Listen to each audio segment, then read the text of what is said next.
भागवतोक्त सनातन धर्मों का संक्षिप्त विवरण सुनाता हूँ। सौनकादिक ऋषियों, आप लोगों ने मुझसे जो प्रश्न किया था उसके अनुसार मैंने भगवान विष्णु का यह अद्भुत चरित्र सुनाया। यह सभी मनुष्यों के श्रवण करने योग्य है। श्रीमद् भागवत पुराण में सर्व पापाहारी स्वयं भगवान श्री हरि का ही संकीर्तन हुआ है। वे ही सबके हृदय में विराजमान, सबकी इंद्रियों के स्वामी और प्रेमी भक्तों के जीवन धन है। इस श्रीमद् भागवत महापुराण में परम रहस्यमय अत्यंत गोपनीय ब्रह्म तत्व का वर्णन हुआ है। उस ब्रह्म में ही इस जगत की उत्पत्ति, स्थिति और प्रलय की प्रतीति होती है। इस पुराण में उसी परम तत्व का अनुभवात्मक ज्ञान और उसकी प्राप्ति के साधनों का स्पष्ट निर्देश है। हे सौनक जी, इस महापुराण के प्रथम स्कंद में भक्ति योग का भली भांति निरूपण हुआ है और साथ ही भक्ति योग से उत्पन्न एवं उसको स्थिर रखने वाले वैराग्य का भी वर्णन किया गया है। परीक्षित की कथा और व्यास नारद संवाद के प्रसंग से नारद चरित्र भी कहा गया है। राजऋषि परीक्षित, ब्राह्मण का शाप हो जाने पर जिस प्रकार गंगा तट पर अनशन व्रत लेकर बैठ गए और ऋषि प्रवर श्री सुखदेव जी के साथ किसी प्रकार उनका संवाद प्रारंभ हुआ, यह सभी कथा प्रथम स्कंद में है। योग धारणा के द्वारा शरीर त्याग की विधि, ब्रह्मा और नारद का संवाद, अवतारों की संक्षिप्त चर्चा तथा महत्त्व आदि के क्रम से प्रकृति की सृष्टि की उत्पत्ति आदि विषयों का वर्णन द्वितीय स्कंद में हुआ है। तीसरे स्कंद में पहले विदुर जी और उद्धव जी के तदंतर विदुर तथा मैत्रेय जी की समागम और संवाद का प्रसंग है। इसके पश्चात पुराण संहिता के विषय में प्रश्न है और फिर प्रलय काल में परमात्मा किस प्रकार स्थित रहते हैं इसका निरूपण किया गया है। गुणों के क्षोभ से प्राकृतिक सृष्टि और महतत्व आदि सात प्रकृति विकृतियों के द्वारा कार्य सृष्टि का वर्णन है। इसके बाद ब्रह्मांड की उत्पत्ति और उसमें विराट पुरुष की स्थिति का स्वरूप समझाया गया है। तदंतर स्थूल और सूक्ष्म काल का स्वरूप लोक पद्म की उत्पत्ति, प्रलय समुद्र से पृथ्वी का उद्धार करते समय वराह भगवान के द्वारा हिरण्याक्ष का वध, देवता, पशु, पक्षी और मनुष्यों की सृष्टि एवं रुद्रों की उत्पत्ति का प्रसंग है।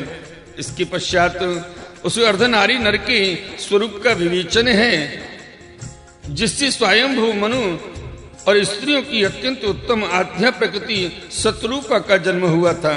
कर्दम प्रजापति का चरित्र, उनसे मनुपत्नियों का जन्म, महात्मा भगवान कपिल का अवतार और फिर कपिल देव तथा उनकी माता देवहूति के संवाद का प्रसंग आता है। चौथे स्कंद में मरीच आदि 9 प्रजापतियों की उत्पत्ति, दक्ष यज्ञ का विध्वंस, राजऋषि ध्रुव एवं पृथु का चरित्र तथा प्राचीन वरी और नारद के संवाद का वर्णन है।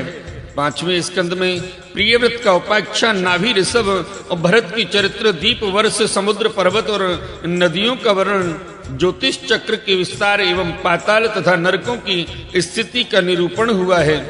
सौनकादिक ऋषियों, छठे स्कंद में ये विषय आए हैं। प्रचेताओं से दक्ष की उत्पत्ति, दक्ष पुत्रियों की संतान, देवता, असुर, मनुष्य, पशु, पर्वत और पक्षियों का जन्म क्रम, कर्म, वृत्तासुर की उत्पत्ति और उसकी परम गति।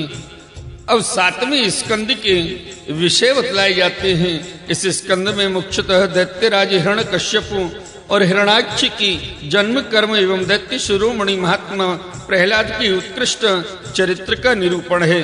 8वें स्कंद में मनवंतरों की कथा, गजेंद्र मोक्ष, विभिन्न मनवंतरों में होने वाले जगदीश्वर भगवान विष्णु के अवतार, कूर्म, मत्स्य, वामन, धन्वंतरी, हयग्रीव आदि अमृत प्राप्ति के लिए देवताओं और दैत्यों का समुद्र मंथन और देवासुर संग्राम आदि विषयों का वर्णन है। 9वें स्कंद में मुख्यतः राजवंशों का वर्णन है। इक्वांकु की जन्म, कर्म, वंश विस्तार, महात्मा, सुधुम्न, इला एवं तारा की उपाख्यान, इन सब का वर्णन किया गया है। सूर्यवंश का वृतांत, शशाद और नृग आदि राजाओं का वर्णन, सुकन्या का चरित्र, सर्याति, खटवांग, मानधाता, सौभरी, सगर, बुद्धिमान, कुकुस्त और कौशलेंद्र भगवान राम के सर्व पापहारी चरित्र का वर्णन भी इसी स्कंद में है। तदंतर निमि का देह त्याग और जनकों की उत्पत्ति वर्णन है। रघुवंश शिरोमणि परशुराम जी का क्षत्रिय संहार, चंद्रवंशी नरपति पुरूरवा, ययाति नहुस दुष्यंत नंदन भरत संतनु और उनकी पुत्र भीष्म आदि की संक्षिप्त कथाएं भी नवम स्कंद में ही हैं। सबके अंत में ययाति के बड़े लड़के यदु का वंश विस्तार कहा गया है।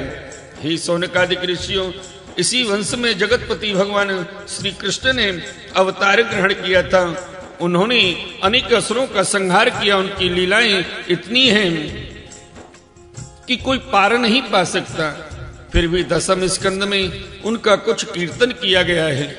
वसुदेव की पत्नी देवकी के गर्भ से उनका जन्म हुआ। गोकुल में नंद बाबा के घर जाकर बढ़े। पूतना के प्राणों को दूध के साथ पी लिया। बचपन में ही छकड़े को उलट दिया। तृणावर्त, बकासुर एवं वत्सासुर को भी पीस डाला। सपरिवार धनुकासुर और प्रलंबासुर को मार डाला। दावानल से घिरे गोपों की रक्षा की। कालिया नाग का दमन किया। अजगर से नंद बाबा को छुड़ाया। इसके बाद गोपियों ने भगवान को पति रूप से प्राप्त करने के लिए व्रत किया और भगवान श्री कृष्ण ने प्रसन्न होकर उन्हें अभिमत वर दिया।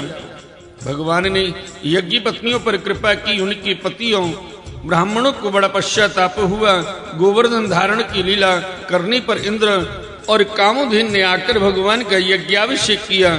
शरद ऋतु की रात्रियों में ब्रज सुंदरियों के साथ रासिक क्रीड़ा की। दुष्ट, शंखचूर्ण, अरिष्ट और केशी के वध की लीला हुई। तदंतर अक्रूर जी मथुरा से वृंदावन आए और उनके साथ भगवान श्री कृष्ण तथा बलराम जी ने मथुरा के लिए प्रस्थान किया। उस प्रसंग पर ब्रज सुंदरियों ने जो विलाप किया था उसका वर्णन है। राम और श्याम ने मथुरा में जाकर वहां की सजावट देखी और कुबलिया, पीड़, हाथी, मुष्टिक, चांडूर एवं कंस आदि का संहार किया। शांतिपन गुरु के यहाँ विद्याध्ययन करके उनके मृत पुत्र को लौटा लाए। शौनकादिक ऋषियों, जिस समय भगवान श्री कृष्ण मथुरा में निवास कर रहे थे उस समय उन्होंने उद्धव और बलराम जी के साथ यदुवंशियों का सब प्रकार से प्रिय और हित किया। जरासंध कई बार बड़ी बड़ी सेनाएं लेकर आया और भगवान ने उनका उद्धार करके पृथ्वी का भार हल्का किया। कालियवन को मुचकुंद से भस्म करा दिया। द्वारकापुरी बसाकर रातों रात सबको वहां पहुंचा दिया। स्वर्ग से कल्प वृक्ष एवं सुधर्मा सभा ले आए। भगवान ने दल के दल शत्रुओं को युद्ध में पराजित करके रुक्मणी का हरण किया। बाणासुर के साथ युद्ध के प्रसंग में महादेव जी पर ऐसा बाण छोड़ा कि वे जमाई लेने लगे और इधर बाणासुर की भुजाएं काट डाली। प्रागत ज्योतिपुर के स्वामी भूमासुर को मारकर 16,000 कन्याएं ग्रहण की। शिशुपाल, पौंड्रक, साल्व, दुष्ट, दंतवक्त्र, संबरासुर, द्विविध पीठ, मुर, पंचजन आदि दैत्यों की बल पौरुष का वर्णन करके यह बात बतलाई गई कि भगवान ने उन्हें कैसे कैसे मारा। भगवान के चक्र ने काशी को जला दिया और फिर उन्होंने भारतीय युद्ध में पांडवों को निमित्त बनाकर पृथ्वी का बहुत बड़ा भार उतार दिया। शौनकादिक ऋषियों, 11वें स्कंद में इस बात का वर्णन हुआ है कि भगवान ने ब्राह्मणों के शाप के बहाने किस प्रकार यदुवंश का संहार किया। इस स्कंद में भगवान श्री कृष्ण और उद्धव का संवाद बड़ा ही अद्भुत है। उसमें संपूर्ण आत्मज्ञान और धर्म निर्णय का निरूपण हुआ है और अंत में यह बात बताई गई कि भगवान श्री कृष्ण ने अपने आत्मयोग के प्रभाव से किस प्रकार मृत्यु लोक का परित्याग किया। 12वें स्कंद में विभिन्न युगों के लक्षण और उनमें रहने वाले लोगों की व्यवहार का वर्णन किया गया है तथा यह भी बतलाया गया है कि कलयुग में मनुष्यों की गति विपरीत होती है। 4 प्रकार के प्रलय और 3 प्रकार की उत्पत्ति का वर्णन भी इसी स्कंद में है। इसके बाद परम ज्ञानी राजर्षि परीक्षित के शरीर त्याग की बात कही गई है। तदंतर वेदों की शाखा विभाजन का प्रसंग आया है। मार्कंडेय जी की सुंदर कथा, भगवान की अंगोपांगों का स्वरूप कथन और सबके अंत में विश्वात्मा भगवान सूर्य के गणों का वर्णन है। हे शौनकादिक ऋषियों, आप लोगों ने इस सत्संग के अवसर पर मुझसे जो कुछ पूछा था उसका वर्णन मैंने कर दिया। इसमें संदेह नहीं कि इस अवसर पर मैंने हर तरह से भगवान की लीला और उनके अवतारे चरित्रों का ही कीर्तन किया है। जो मनुष्य गिरते पड़ते, फिसलते, दुख भोगते अथवा छींकते समय विवस्था से भी ऊंचे स्वर से बोल उठता है हरे नमः, वह सब पापों से मुक्त हो जाता है। यदि देश काल एवं वस्तु से अपरिच्छिन्न भगवान श्री कृष्ण के नाम लीला गुण आदि का संकीर्तन किया जाए अथवा उनकी प्रभाव महिमा आदि का श्रवण किया जाए तो वे स्वयं ही हृदय में आविराजते हैं और श्रवण तथा कीर्तन करने वाले पुरुष के सारे दुख मिटा देते हैं। ठीक वैसे ही जैसे सूर्य अंधकार को और आंधी बादलों को तितर बितर कर देती है, जिस वाणी के द्वारा घट घटवासी अविनाशी भगवान के नाम लीला गुण आदि उच्चारण नहीं होता, वह वाणी भाव पूर्ण होने पर भी निरर्थक है, सारहीन है, सुंदर होने पर भी असुंदर है और उत्तम उत्तम विषयों का प्रतिपादन करने वाली होने पर भी असत कथा है।